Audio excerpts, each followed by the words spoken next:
I'll do an intro, but I wanted to, you were just talking about how like, I'm going to go to my grave with the idea that Amazon, will continue to outpace Walmart.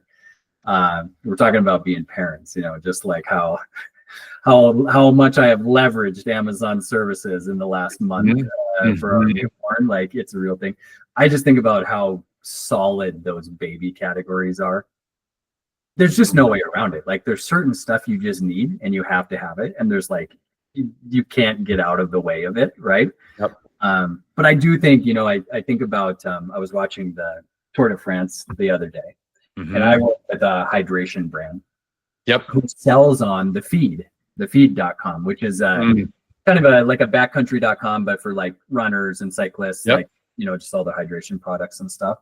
And they sponsored the Tour de France. They sponsored stage 6, and then they've got some ads, and they did a really good job, about feeding the animals. And I thought about that, and of some of the athletes I've talked to, they're like, yeah, I go to the feed. And you ask the question, like, why? Like, why not Amazon? And they said, well, they've got all of the loyalty programs. So you get something free every time you go, which Amazon certainly could replicate. But it made me think of that when you mentioned Walmart. And I think Walmart could go after certain categories. And for sure. Like, really build like loyalty around those categories where maybe Subscribe and Save falls a little short, and they could be a little bit smarter about like those purchasing patterns, or maybe like the rewards, something like that. But you're right. Like, there is that 10 years of like muscle memory to make up for, that Amazon built. Yeah, certainly. So anyway, I think our jobs are secure for a little while, at least. Yeah, exactly. Like, it's just a race, Sam, to like get to where we want to go in the next 10 years. And then who cares? It's someone else's problem. Yeah, that's how I'm playing the game, for sure. There's got to be a goalpoast somewhere, which is a good segue in. So Corey Thomas, thank you so much for taking time, my man. I see the AMZ Atlas logos. You guys got your stuff really well put together. I feel like we're lacking. I need some signage and some things here pretty soon. But Corey, we met not too long ago. We met about a year ago at Accelerate, I think, for the first time in person, but we had been working off and on in some different capacities. The point of today, really, to have you on the Founder Series, is I really think AMZ Atlas has a really cool model. You've been kind of all over the space in e-commerce. I would love to just hear a little bit about, like, how did AMZ Atlas come to be, right? Like, why do we spend our time doing these things these days when there's all those other opportunities out there? Like, tell me a little bit about how AMZ Atlas came to be. Yeah, so appreciate you having me on, Sam. And again, our partnership is super dynamic, and we love the work that the MixShift team is doing. So we are huge advocates of everything that the team has brought, and your unique way of seeing the world, which I think is kind of our passion as well, is to see the world in a unique way. I've been in the Amazon space for over 10 years. Got that kind of the classic self-taught model that is all things Amazon, it feels like. Was reselling healthcare products for an e-com company. They hired me into a finance job post my MBA. I look up, my day job's done by noon, and pretty soon I'm drop shipping incontinence products from Cardinal and McKesson. It was pretty sweet. But in doing that, you learn all the ins and outs of Seller Central and all the reselling's like the best 101 correct. Ever, isn't it? You and Andy have similar pedigrees. 100%, like completely transactional, and there's literally nothing less glamorous than TENS products sold to the world in that regard. But it was a good learning ground, and figured out this whole Seller Central thing. They, my day job went to somebody else, and they said, build this business. And I had, credit to that team that they, gave me something to work on and gave me this kind of, carte blanche, go build a team. And pretty soon we went from drop shipping to reselling for other brands. And in doing that, realized that we could create an algorithm to predict demand, because every item had a sales rank. Originally, there was this little website you could go to called FBA Toolkit. And then it was like, oh, we should do that and build a regression analysis, because I like math. I did open my big fat mouth, and my boss's son heard our idea. We had hired some people, and pretty soon one of those Chrome extensions that we all were using came out of the lab from the son who showed up. But it's all good. I learned the hard way of, if you tell your boss good ideas, their family might go off and do some of said good ideas. And so we then started direct importing. When you have analytics, especially in the go-go days of 2014 and 2015, went from, and became the 4th fastest growing reseller in the world, according to Marketplace Pulse. And I learned again the hard way of if you build it for somebody else, at a certain point, they take a lot of interest in this new shiny object that's growing really fast that they put you in charge of. And so rather than stay and be kind of a lead employee of someone else's future, I bounced off and started an agency in 2016. At the time, I was living on the East Coast, relocated back to where I'm from out here in Oregon, live outside of Portland today. And in 2016, it made sense to get into the agency space because my long-term concern was it was great to be early to the direct importing game. And it was capital intensive. And I was, 26 at the time. And like, this is great. I know a lot about Amazon, but I couldn't go buy containers of product like I was able to when I worked for someone else. So I saw an opportunity to work with brands to help them transition and look at the 3P space. Obviously, at that time, it wasn't 1P and 3P. It was Seller Central and Vendor Central. And the number of executives I talked to at that point, they were like, well, it works at retail. Can't you just call somebody at Amazon? It's just this kind of quaint idea. But we were successful, launched especially in the sporting goods space, outside of, obviously there's lots of boots, backpacks, and pocket knives out this way. It was pre-COVID, so you did business in person, and we grew our portfolio from 2016 to 2019 to be about 200 million in total GMS between 1P and 3P. My business partners liked that model and liked the industry we were in and saw the opportunity to move kind of what I would call horizontally in other marketplaces, be it like Target and Walmart. I, as an Amazon person, don't know anything about Walmart or these other marketplaces. So I wanted to instead go into different industries. So sports and outdoors from an Amazon category. Let's go over to health and personal care. Let's go over to beauty. Let's do that. And so they wanted to go more what I would call the rep group model of take the portfolio and go to all the territory you can manage. I wanted to be more about getting more clients to work with. So started AMZ Atlas then in 2020. And in doing this kind of unabashed focus on Amazon, all in, this is the only marketplace we care about.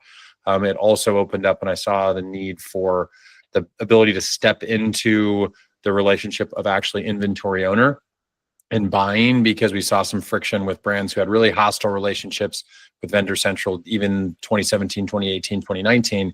And you'd say, hey, we can get you to 3P, but they would say, oh, we're a manufacturer. We don't want to compete with our retailers. Oh, we don't want to own our inventory in warehouses we can't audit. A lot of times the finance team, especially in these manufacturing brands, would say like, no way. Like if we can't walk through those facilities, we don't trust that, and they were just very opposed to her. And we even would learn like a lot of brands build their banking relationships on the accounts receivable balance from Amazon purchase orders.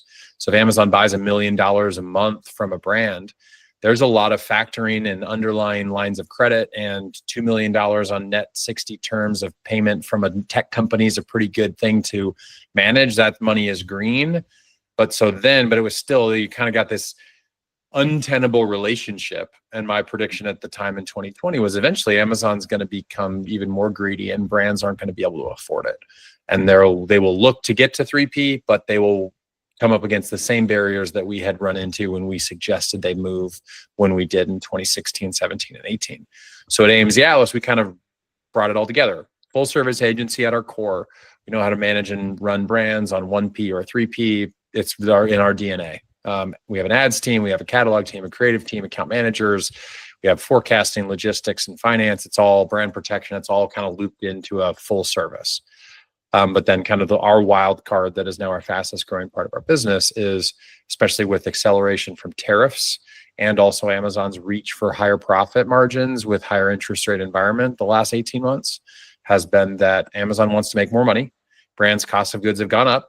And Amazon's not taking price increases. So at a certain point, that whole margin game is becoming like the brand. I mean, I've heard so many CFOs over the years say we would be better off not selling to Amazon at all than for how little amount we make now.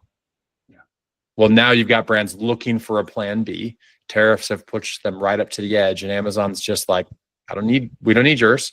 Because good on Amazon, they're brilliant and realize that they don't need to take on the inventory risk. It's on their terms. They have all the leverage. And if the brand can't come to terms, I live just down the street from the Nike headquarters. I mean, Nike got its hand handed to it with how Amazon treated them. And lo and behold, they walked back and, are back working with Amazon after all these years. So if Nike can't push around Amazon, good luck to everybody else. So that has been this opportunity now and over the last 12 months, especially, where it's just like, we used to talk to one brand a quarter. 3 years ago, then it was one brand a month a year ago, and now it's 4 or 5 brands every week that are like, how do we get to 3P? And so the market needs the solution we're looking for, and owning inventory is a really good way to do that. So that was a lot, Sam. I don't know if you quite bargained for all that. I don't know if I have any more questions to ask. We're done. Sign off. Quick rundown. No, and actually you gave me so much to work with there, Corey. Thank you. I mean, I have always really liked your guys' model at AMZ Atlas because, first of all, I think it aligns so well for the brand, where you're de-risking things for the brand in a way that they couldn't probably do otherwise themselves. But something that you hit on that I think is so important to understand for other agencies out there, as well as brands that are seeking an agency partner, is just the persona and the perspective of the brand toward Amazon. You know, you mentioned how those older guard companies where finance is kind of running the show and saying like, look, we're not going to house inventory in a place we can't actually walk through and audit it. That's okay, right? You're going to have companies that have that, you know, that pedigree, that, you know, really kind of DNA where they're just like, look, it's not in our wherewithal. It's not within our strengths to expand into this like extension of ourselves in other places. So finding a partner to do that. I think the question I'd have for you is like, how many of those are left? You know, as we think about how long Amazon's been out there, like, where, and then I have some other follow-up questions about the balance on the whole, right? So we've seen this pushing of Amazon from 1P to 3P. We know they canceled a bunch of 1P accounts over this last year. That was a huge kind of wrench in the pool that was our little globe, right? And like, how many of those still exist out there? Like, what's the tail? It's really surprising. And, you know, with some of the tools in the space, even just getting directional insight, if we look at like where Amazon as the seller is the majority of the sales, as even again, just directionally accurate, it's like over 50,000 brand names are still in that condition. Then you start to filter by size. I mean, we have narrowed it down to like a prospect list for what we want to do of kind of mid-market. I mean, it's hard to get. Procter & Gamble's not going to move, you know, but what's that $5 million a year in sales to $50 million a year? And that's still like 5,000 brand names where Amazon is in the majority of the sales to consumers through the platform. Never mind even these ones where Amazon is a minority. So it's in the thousands. It's not SaaS where it's like the earth and every human being is a customer, but it's thousands. And what's been really interesting for us is that it's this kind of strange profile in some ways as we have more and more of these conversations, is that it's actually more substantial brands than you would initially think. It's like, oh, how are they not evolved in this way? But it's just, if you think about it, you know, the type of pens that you have on your desk, or we may not be brand loyal, but we would all recognize all of these brands, you know, so they're not all Apple by any means where it's like, oh, I'm going to spend up for it. But, you know, when you go to your retail store, I think that's a big thing that a lot of these brands are like, why does Amazon behave so differently? And a big thing that I would say that I've learned through this, and I don't feel like anyone calls this out, is there is an implicit alignment of incentives between a retailer that has brick and mortar real estate and a brand. The buyer at a retailer, even if those negotiations are contentious, they have pegs and cubic feet that they have to fill up with something that they can match demand into supply and make money. So yes, it can be contentious negotiations. You hear about those crazy days with Walmart and like, oh, they were always pushing us around or whatever. I mean, you hear all those stories, but at the end of the day, if there's not goods on the shelf at a retailer, you're out of business. They need brands, and they'll pit brands against each other, but they still need a core assortment of 3 or 4 players for every section, whether that's pocket knives or, you know, diapers. There are always going to be 3 or 4 brands because it's a game of retail compared to brand and playing each other. Amazon breaks that playbook altogether because of the marketplace. Because in essence, there's a line out the door of brands who will fall over themselves to take up that same digital real estate. And Amazon can just be like, I don't care. Like if we can't come to terms, I got 11 people who will take on all the inventory risk, who I can, as a platform, make it all their problem from a consumer liability and warranties and all of that. So if you can't come to my terms, I'll just throw you out and I'll let the marketplace figure it out. And so that has just, most executives at a lot of these companies made their day. And the reason they have a big title is because they worked in the 80s and 90s. And if you worked in the 80s and 90s, a great way to grow a brand was by expanding distribution and opening more doors. So that entire playbook and how all these executives built their careers and why they get paid big salaries has been entirely flipped up on its head. The number of executives who, again, are like, oh, we'll build a good relationship with Amazon. That'll create a defensible moat for us. It's like, not on Amazon, you're dealing with a machine. And so all the rules of engagement with now this huge customer are completely broken down, and you have executives that'll never say it out loud, but they don't have a clue what to do. And so what we're trying to do is bring back that like personal flair of like, let's do this in collaboration. And I think the big thing for us, Sam, to land it is like, at the end of the day, the fee structure and the math is gravity for us. Like we can talk about all these fancy ideas and 3P, but I really see brands resonate with us when we just have this kind of unvarnished, no BS approach to like, look, this is what the math tells us. Yeah. We've had clients that sell 40-pound bags of cat litter for $22, $70 million business. It's awesome. But the fulfillment fees on that alone are $35. So there's no ifs, ands, or buts about whether 3P is ever going to work. It's not. So we can talk about how great 3P is, but if the math fails the model, then we should just move on and talk about how we can help them with 1P and the agency components of our service. Yeah. Or a brand that's already on 3P. Why am I going to convince you to leave 3P? You're making as much money as you're ever going direct to consumer. But there's a big opportunity for these brands that are being pushed out of 1P, and 3P is a jump too far, that we play this role of how about we get you to 3P, but we speak to you in the way that your business from a finance and an operations perspective is actually structured, knowing that we're going to make more money than if you sold it for yourself. Sure. But when the finance team's like, you mean we get accounts receivable POs and we don't have to worry about sales tax nexus in Massachusetts? You're in on that? Yeah, that's our business model. Great. Where do we start? Like, it just isn't meeting them right where they are, because they tolerate a lot working with Amazon, frankly. You know, and so many good things here, Corey. I think just to your point of really being honest about what the opportunity is. Like, I think agencies have a lot of different models, right? Like we've seen them all over the board, but you guys having the model you do and owning inventory, and also having like the experience you do and where you came from and doing direct import and, you know, being reseller and really having to understand the math, because as you said, the math doesn't lie, right? And so, you know, for AMZ Atlas to be successful, there has to be enough opportunity. There has to be a sizable enough opportunity left over when the financial guy gets the statement, or gal gets the statement at the end of the month. Like, does Amazon throw off cash? But the really, I think, understated thing that you mentioned is the complexity. You mentioned Nexus in Maryland. You mentioned like, how do we split shipments to all of these different fulfillment, right? Like this is new expertise that hasn't yet been gained by a lot of these companies. So when I ask about the long tail, that's kind of what I was curious about, if you'd go that direction, because I actually do believe when you say like some of these executives don't know what to do, it's a really fair thing not to know what to do, because Amazon really did introduce a new paradigm. Yep. You weren't going and creating a new relationship.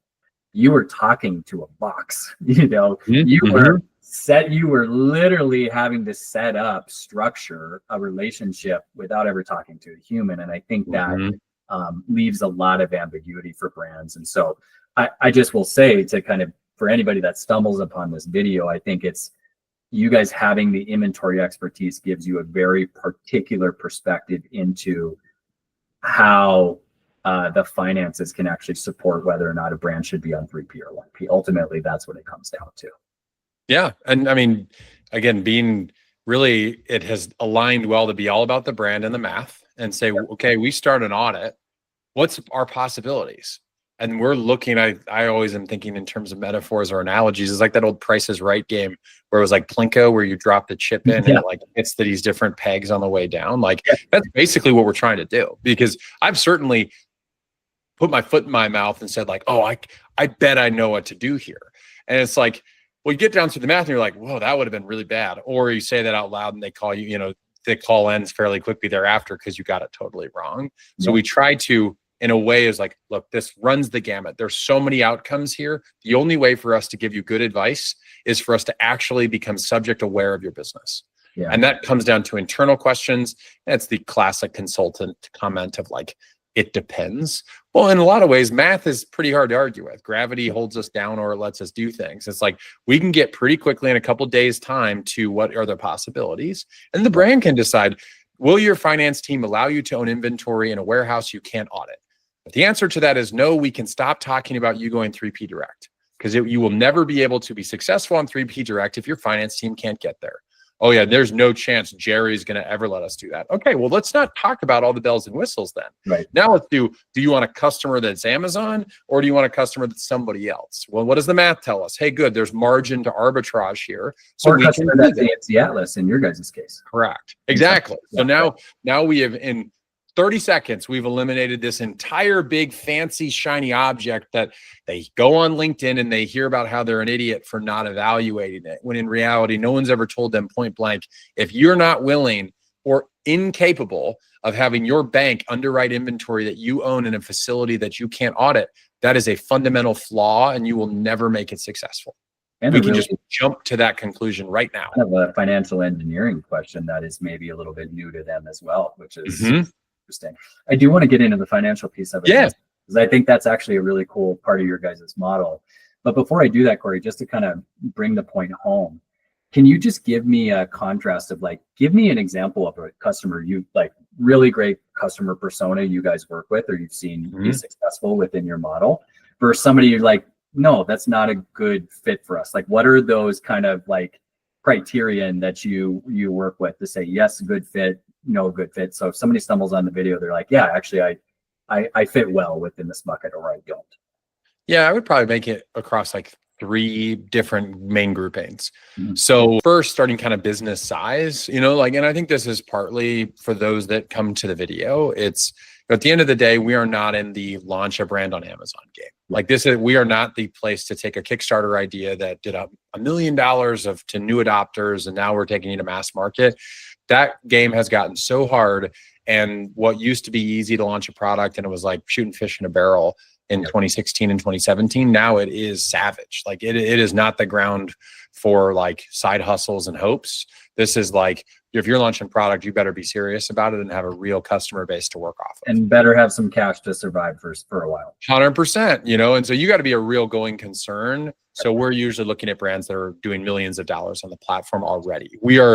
It's weird, but it's more about optimization and momentum.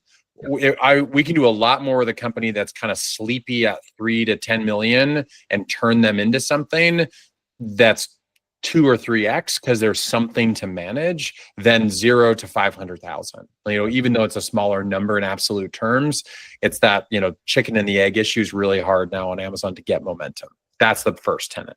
Second tenet would be, as another profile, a lot of brands like, oh, it's easy to get control, especially if they're premium products and they care about pricing. There's lots of conditions of what it means to have a MAP policy. At the end of the day, the brand has to care about that.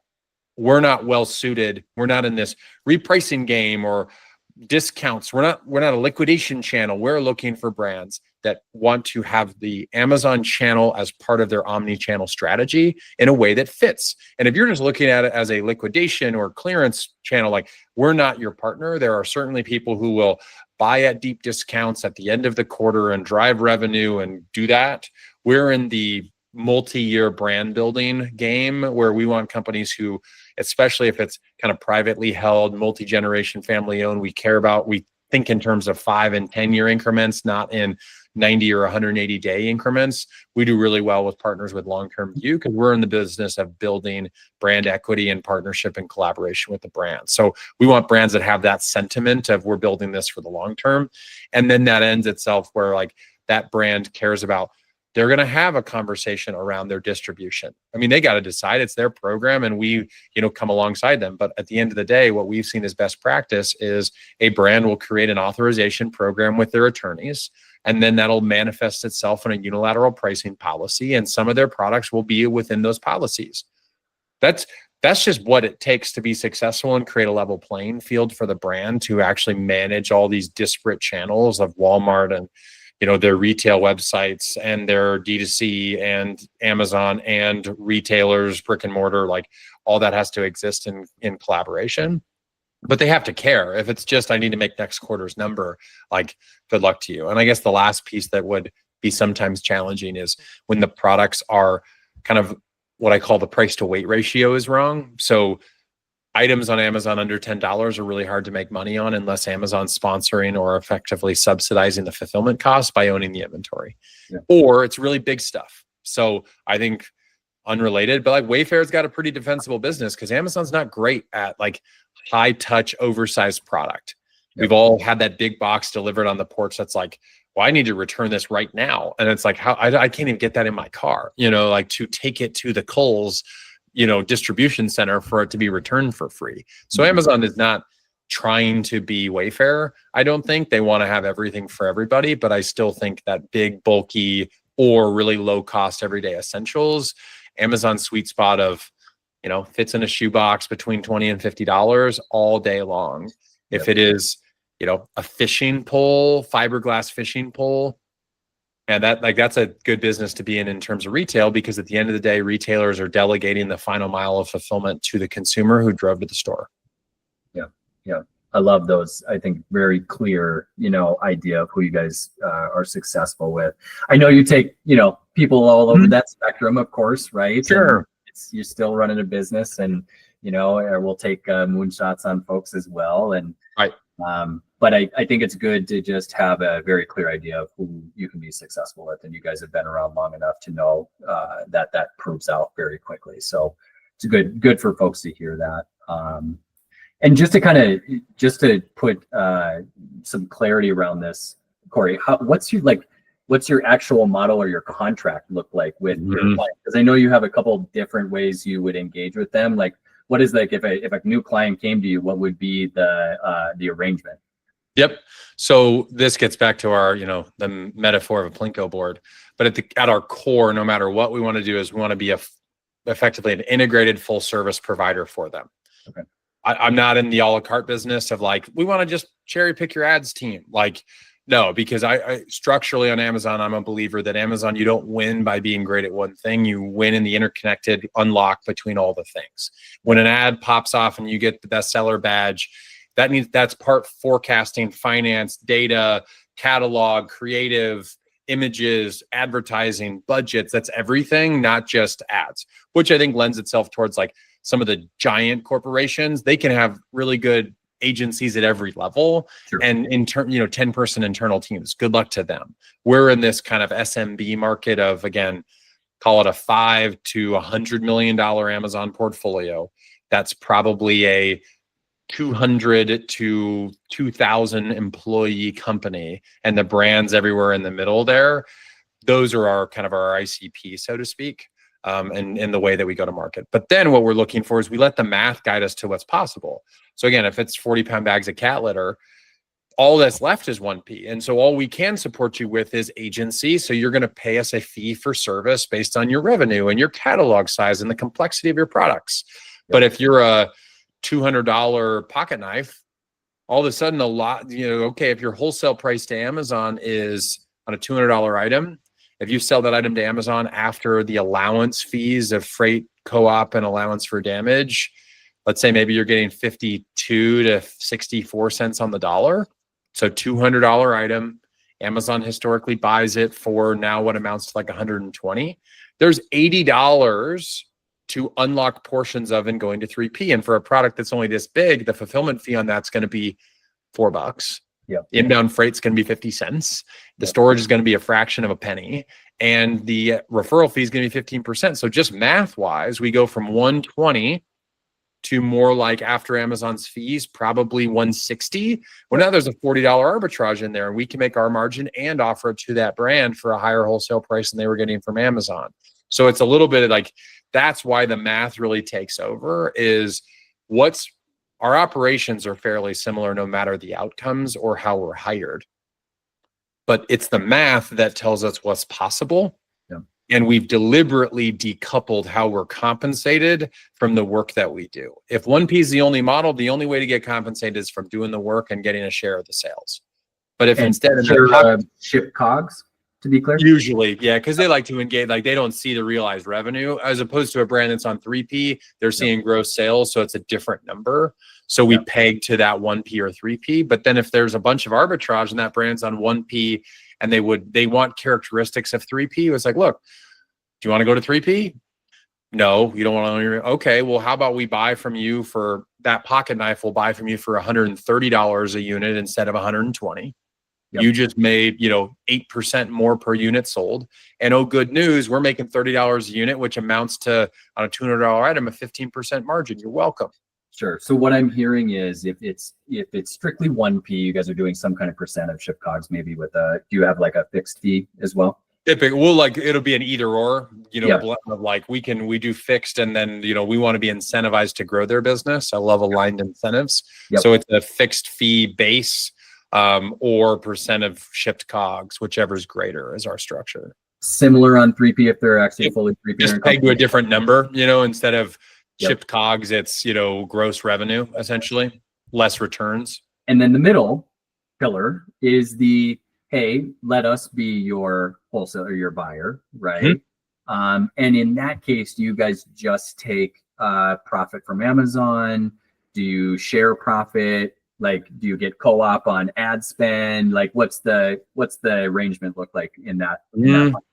So this is that decoupling comment. So we'll even have brands who, like, we're talking to one right now in the tool space. They're not ready they want to move to us selling on 3P, but they don't have the infrastructure in place to support the authorization agreements necessary.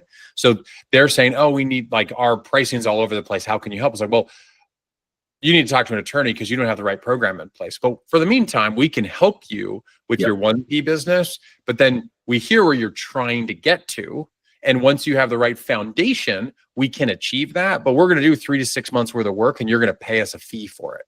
Yeah. And then again, that decoupling it's the same work, the same process, the same timelines, but eventually we're going to go from billing them a percent of shipped COGS on 1P to buying inventory from them and selling and making money.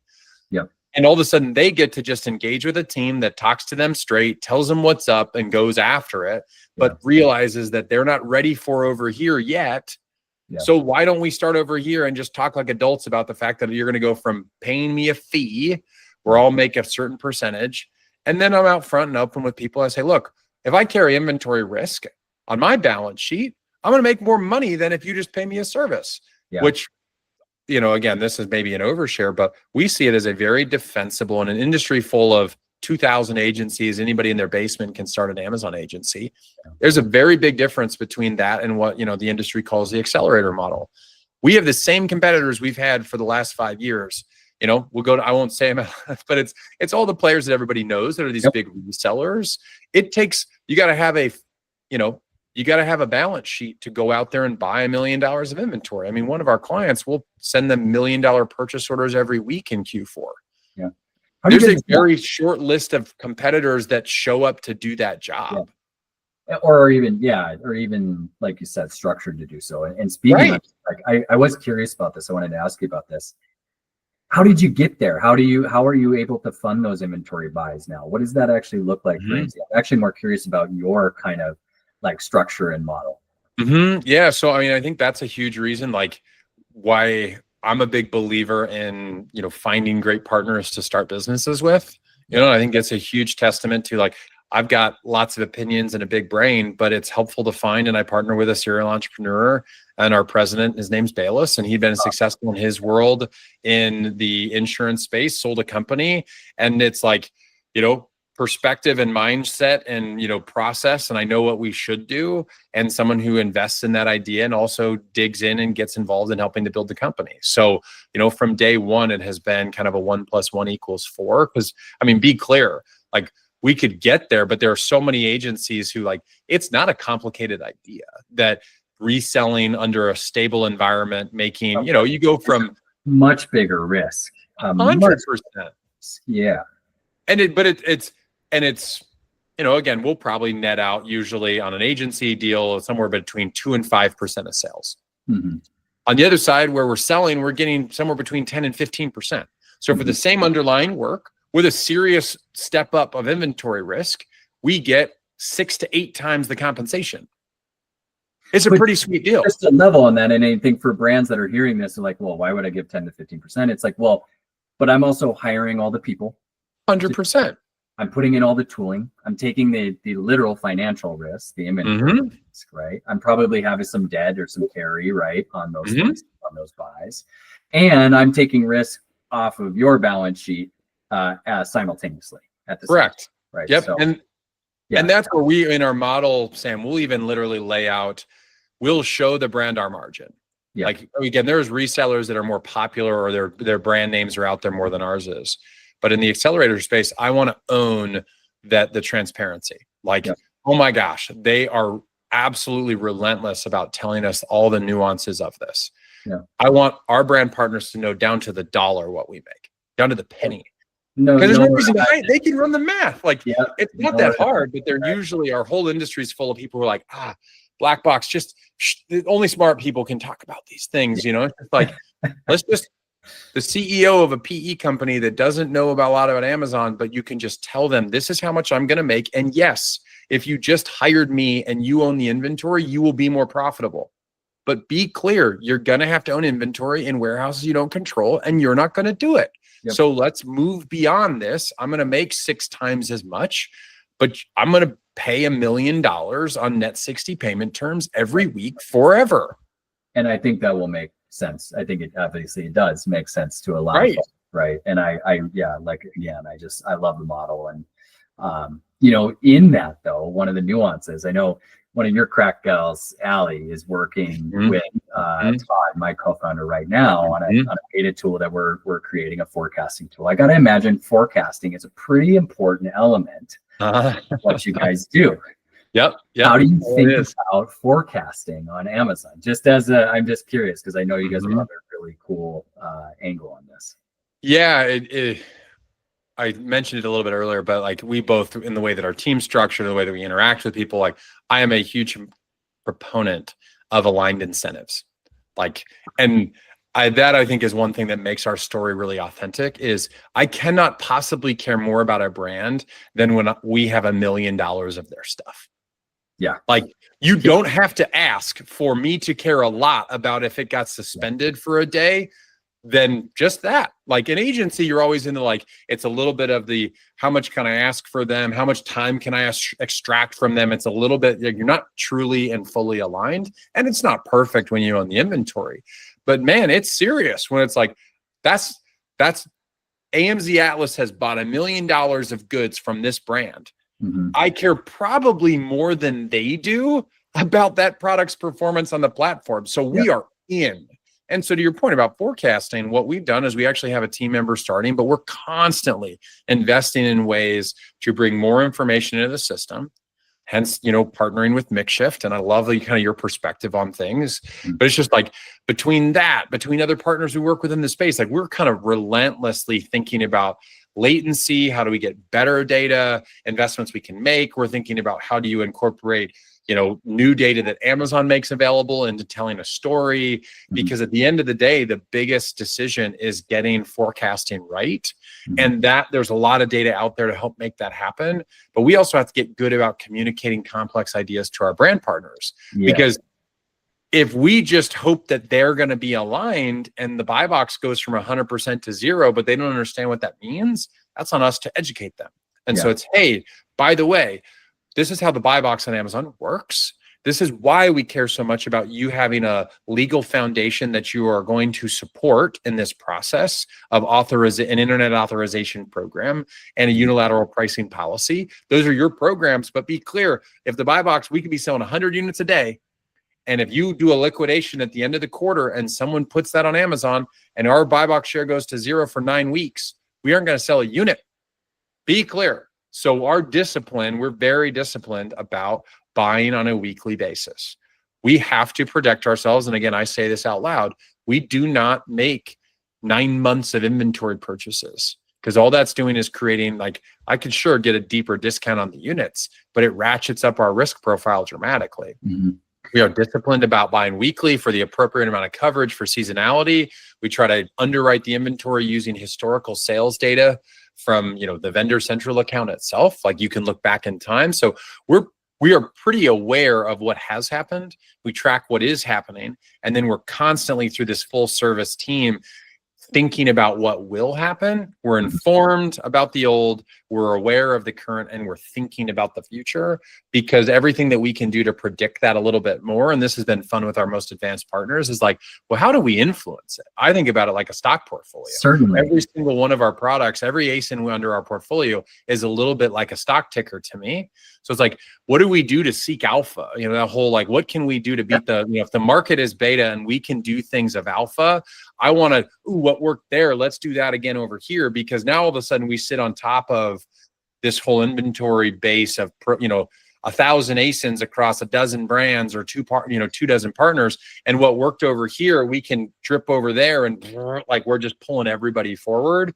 I think that portfolio theory is a pretty compelling opportunity in the grand scheme of things, and I just want to run so fast. Our brands are like, whoa, how in the world did you pull that off? It's because, well, we learned a little bit from you and a little bit from them, and then you didn't know it, but we brought all that back into this enriched process that you think is pretty cutting edge as a brand. Which partner. Again is another huge advantage of working with a partner with like you guys, who are seeing these things on the ground floor and being able to have a lot of different experiments running at once, right?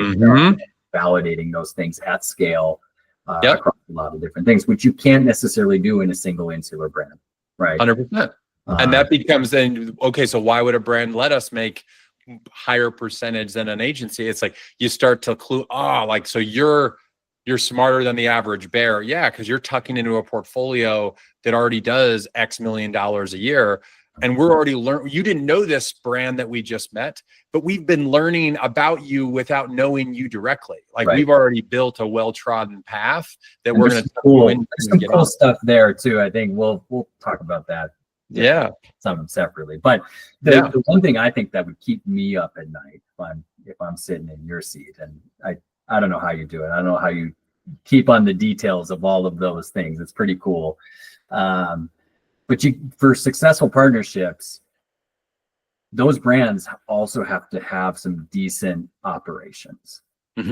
Right. So when we talk about forecasting, like, yes, there's the element of your forecasting, what you think demand on Amazon is going to be. But you are not necessarily operating in a silo from demand on other channels that those guys operate in, but more importantly, their sourcing operations, right? So their lead times and their inventory cycles and these other things. How deeply do you reach into those companies to help advise, teach, learn from them to ensure that, when you do your sanity check on the forecast, that inventory is even going to possibly be there? If you predict a big, a nice curve of forecast demand, how do you get them funded, or how do you ensure that they're going to be able to deliver? Like, how do you do that? I'm just curious. Yeah, and I think it's interesting. It's a really good question, and something that has come out in the last kind of 90 to 120 days that is, as people ask us more and more, we're getting these, okay, why you? What's different than they rattle off all these other bigger brands that have been, in the space longer? I say, look, a lot of those companies, they're amazing, and you should talk to them if you want to, but most of them have a reseller DNA, not an agency DNA. Ours is agency DNA. In an agency world, you could say the exact same question you just asked, Sam, of if I'm getting paid a % of sales, I care a lot that the brand that I'm representing doesn't run out of inventory, right? So like, as opposed to a reseller, you're just on the next thing. You're kind of in the match supply and demand game. You're just trying to not be wrong. In an agency environment, like, you've got to cut a PO next quarter. Correct. Correct. Right. Because if the math doesn't work, I'm not going to do it. It's a very transactional relationship. In an agency, even if you're not taking on the inventory, you're an educator, you're a consultant, you're teaching, you're bringing that information to them so they can make better decisions. And yes, it's very selfish, because if they run out of inventory and don't have their best seller over Prime Day, because you as a full service agency didn't give them a good forecast, you missed out on your opportunity.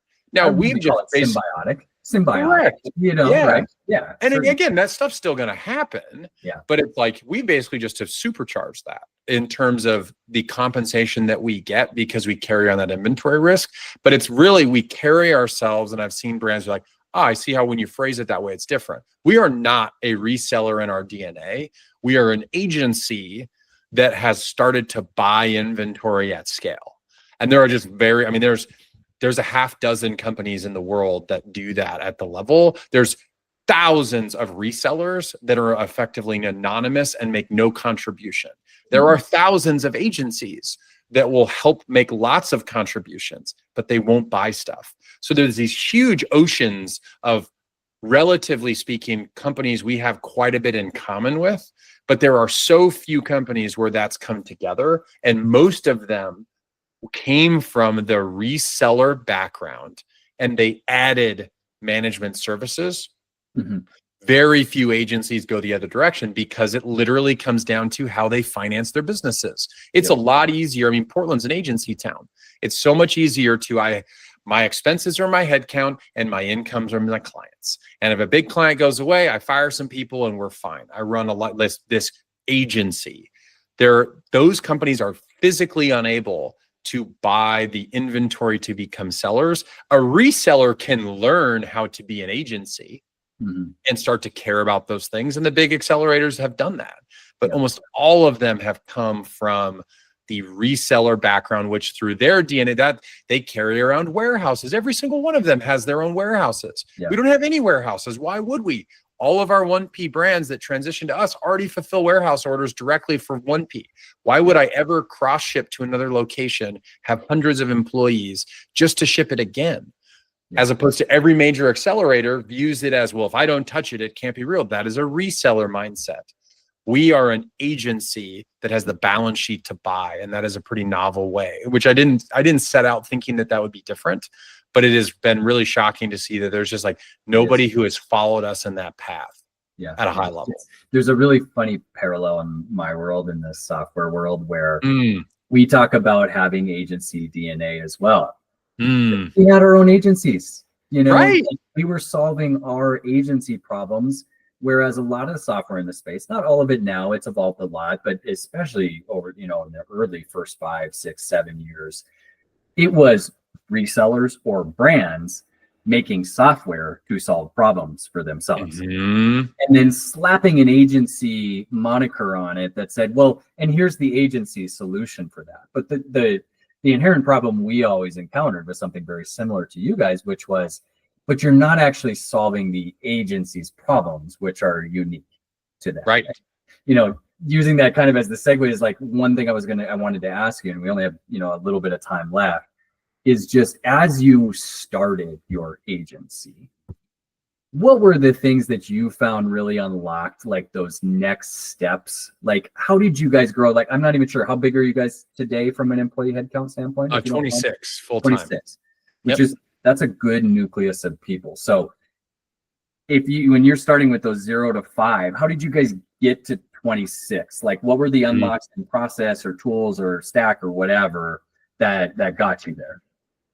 Yeah, and I think initially it was interesting. We've always had this idea of owning the inventory, but then we looked up and we're like, Bales and I are like, well, if somebody says yes to this, I mean, strictly selfish is like, I need the people on this team that if we get suspended, they can do something about it. So it's like, if you ask the risk question, like if we are going to take on that level of risk, we have to have really good operators. So from the very beginning, we had this really high threshold for, we're not going to like Corey and some junior staff going to figure this out, because we like had way more downside risk from the outset.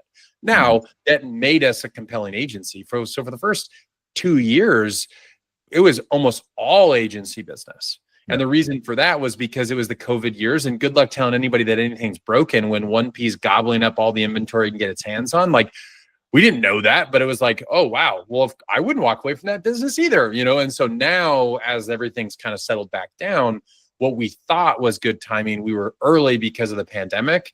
No one would have seen that. But then we came out the other side. And I mean, in a lot of ways, we're just incredibly fortunate. Like, people were generous with introductions. We showed up and did the dance and executed at a super high level. But there are moments along the way where, you know, we got within 6 weeks, not even that, within 3 weeks of starting, my brother-in-law was on a national marketing Slack channel, introduces us. It's a publicly traded company. They'd never been on Amazon, and bang, we're in business with like an enterprise deal. And they're just looking for, and I just responded on a Saturday. And so it's just like, I mean, chalk that up to, you know, Providence, chalk that up to whatever you want it to be. But it's just like the things we can control. I'm a big advocate for, like, let's manage the things that we can control. Part of that is how we show up every day. And that means we work really hard, we try really hard, we care about each other as a team, and we do well by our clients. Sometimes that means a referral. Sometimes that means like coincidental introductions. But you also just don't know what a situation is going to be until you jump in. And so we've got a lot of grit and hustle, and we've got kind of every year we're surprised by opportunities that come our way, and we make the most of them. And then lo and behold, you look up 5 years later after a lot of blood, sweat, and tears going into the effort. And it's like, wow, I'm glad we set out on this course. And now the market is starting to look for the service we've been trying to build this whole time, which is pretty cool. You know, what is that, like that Warren Buffett thing of, you know, it's timing. There's a component of timing. We couldn't have done what we were doing 10 years ago. Like, because the ecosystem, I mean, 3 years ago, the ecosystem didn't even talk about 1P and 3P. It was Vendor Central and Seller Central. And now you can write a blog post and people will go on a forum and say, I need to get to 3P. You've got people, they market because of, I mean, the biggest accelerant for our business has been tariffs. It's crazy because tariffs have created, Amazon has said no to price increases, and now brands are stuck. And it's forcing them to find a solution that 180 days ago wasn't even relevant. Something I heard in there though, Corey, of just, you know, speaking about being a little early and being adaptable and flexible to the, you know, having the timing right, but also being in the right time in the right place. And that's I think good on you guys too, was having good talent that could adapt to those things. So that was like kind of unlock number one for scale. And are you guys all US based? Do you have some outsourced? Yeah. We got everybody here. We do a little bit like kind of overseas, like off-hour contracting for like audits and stuff. Cause again, that's a nice like crank away, especially when Amazon's got teams based overseas as well, that you can still kind of keep the light on and keep working. But yeah, that base of 26 is all, you know, every time zone in the US at this point, I guess, except for Alaska and Hawaii. But it's a good time. And how does data fit in here? You know, you guys are trying to get a comprehensive picture of these businesses. Like, what are the unlocks there for you as an agency, as far as just setting up processes that you can repeat, so you're not remaking the wheel every time you assess a new company, or you're dealing with, like, what does that look like for you? Yeah, so it's been really interesting to evolve in that way. And it's something that kind of struck me as we're getting more and more momentum just in the last 60 days has been, I think, what we will be capable of doing, where I'm passionate about data and the math, because I think it helps us make good decisions, for one. And we've always thought that way, but we haven't got it all right. We've tried things, we failed. I kind of like, there's a good book I'm sure you've read called Lean Startup, of like, get it out there in the world and like fail. Like I'm a big like Seth Godin acolyte of, you know, he has this thing called the Ship It Journal of like, I'm a big believer of like, get it out there. And I tell the team all the time, if we aren't embarrassed when 6 months from now, think about what we're doing right now. If we aren't embarrassed, we're not moving fast enough. Like, good reminder for me as we're doing our quarterly planning right now, as somebody, totally. I get that. And so like, it's just kind of part of our, like, I'm always pushing shock therapy. Like, we have to get better. And I just like, that's I'm passionate about. And data is a big part of it. And part of it is I'm colorblind and I'm not a good designer. I don't have like a creative bone in my body, but math resonates with me. And so that just is naturally something I look at, and Amazon's a perfect platform for it. Yes. Like traditional retail, it was like this whole like posturing game and like, does the buyer like me? And now I've been successful. Like, I don't know, but I don't really care about what happens at happy hour. What I care about is what the data tells me. Like, I just want to lean in and optimize so it really fits with my like formulaic, Probably why we're algebra-based. kindred spirits, I would guess. Yeah, it's like, yeah. I don't really want to play the like, who'd you go to college game with, and do you want to go grab happy hour afterwards? Like, I mean, that's fun, but I would much rather just like give me the data and let me crank on this thing for a minute. Like, so that's in our culture. But I think the thing that I'm now very excited to see is like we get these tailwinds is agencies are being commoditized and it's do more for less. Resellers are in the same boat as costs go up, but they don't have the ability to pass on price increases to consumers because they ultimately need the brands to manage that.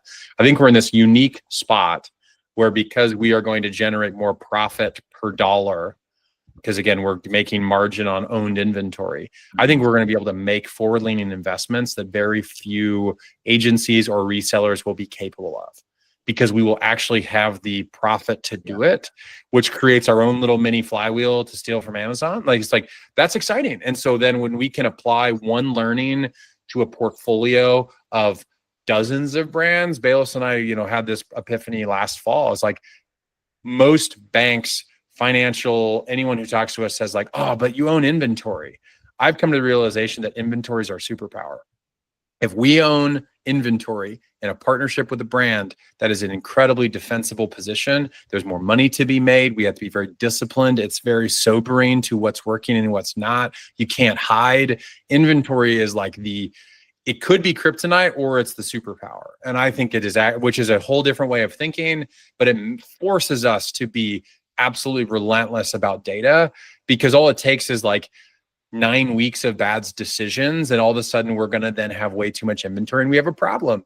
So we can't take our eyes off the ball. You don't get to say like, well, I signed a huge deal and now I can just kind of sit back and relax.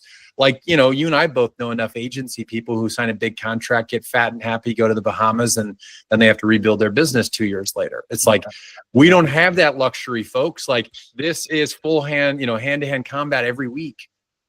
Well, it takes a special person to ride that wave, Corey, and I think that's a great place to leave this, because it's a great, unique insight into the Amazon world that I think a lot of people will appreciate.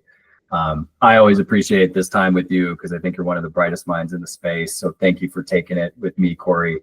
I'll follow up an email with some stuff for you, but this has been really a pleasure for me.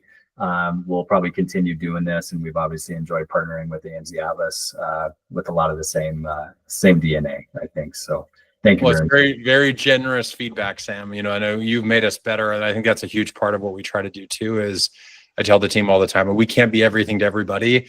Let's be very intentional about finding great partners. Yeah. And because at the end of the day, we there's too much to do. This is too dynamic of an ecosystem for us to not do anything but stick to our knitting. Let's be really good at this and then surround ourselves with great partners. Yeah. And MixShift has leveled up our game dramatically. I think you guys punch above your weight class by a huge factor. I mean, we have certainly, you know the story, and I won't drop their names, but we've certainly worked with people who, sold and turned on the, the ad tech side of things, but the way that you, Todd, and Andy and the team view the world, I think our team resonates with the way that you again, I think are, agency minded in that regard. You partner well. I think all those things really matter. And that lets us double down then on every partnership that we have. And, MixShift's a huge part of it. Man. So again, thanks for the opportunity. Yeah, I'll leave it right there and let it be, because there's nothing more to be said. Thank you, Corey, very much. Awesome. Like I said, I'll follow up an email with you, man. But this should be out in a little while, and we'll do some cool chop ups with it. And we got some more really cool stuff coming with this. So thank you for being willing to do it. I appreciate it. Yeah, of course, Sam. I appreciate you having me. All right, man. Have a good rest of the day. All right. Talk to you soon.